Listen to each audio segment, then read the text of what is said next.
Deep down, most people are pretty decent. And the reason I wrote it is that in the past 15 to 20 years, so many scientists from very different disciplines, they've been moving from a quite cynical view of human nature to a much more hopeful view of who we are as a species.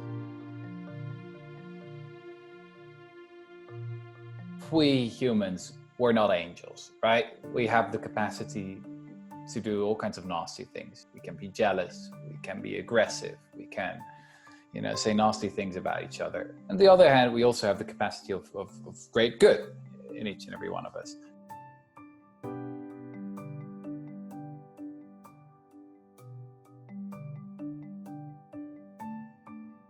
Well, there's a really old idea, deeply embedded in our Western culture, that scientists call veneer theory.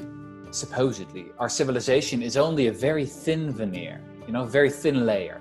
And that when something happens, like a crisis like we're in right now, that we humans reveal our true selves, and that we show that deep down, we're all selfish, we're nasty, we're savages. Now, this idea goes back all the way to the ancient Greeks. You find it with the Christian church fathers, you find it with the Enlightenment philosophers, the founding fathers of the United States. It's embedded deeply at the heart of our current capitalist system, right? The idea that people are just selfish. But I think it's also wrong.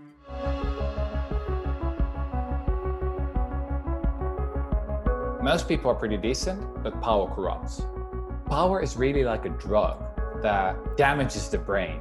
We know, for example, from neurology, when you put people on brain scans and you look at the regions that are involved with feelings of empathy, they don't really work that well with people who are in power anymore. A cynical view of human nature has always been in the interest of those in power, right?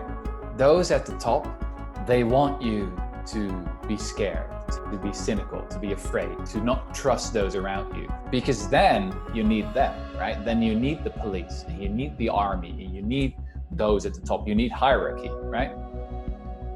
This cynicism has always been used as a legitimization of inequality and power differences. Now, if we turn it around, if we say that actually most people can be trusted, then we can move to a very different kind of society. And maybe particularly relevant right now, we can move to a very different kind of criminal justice system. Maybe we don't need the police in riot gear anymore, right? Because that assumes that, people are just savages and that our civilization is only a thin veneer.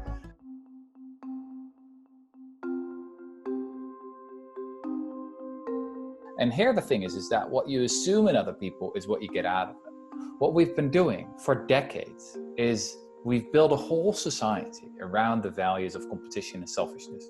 That's how we designed our schools, our workplaces, our democracies, even our criminal justice system. And it doesn't have to be this way.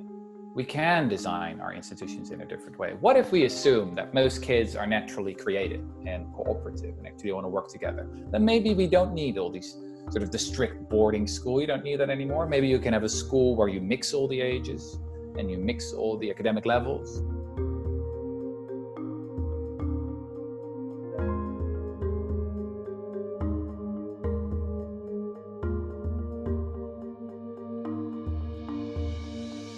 You don't have to be an optimist.